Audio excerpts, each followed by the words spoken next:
In this video, I'll show you how to generate sound effects with ElevenLabs in 2026. First, open your web browser on your PC or laptop and go to ElevenLabs.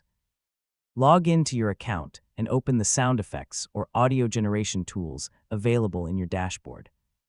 ElevenLabs can help you create sound effects from text descriptions, which can be useful for videos, podcasts, games, presentations, social media content, and other creative projects. To get started, think about the sound effect you want to create. Instead of using a very short description, try to describe the sound clearly. For example, you could describe a heavy wooden door slowly opening, footsteps walking across a quiet hallway, rain falling on a window, or ocean waves hitting a beach.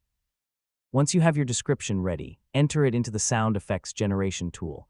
Be specific about the environment, action, intensity, and overall sound you want. Now start the generation process and wait for ElevenLabs to create the audio.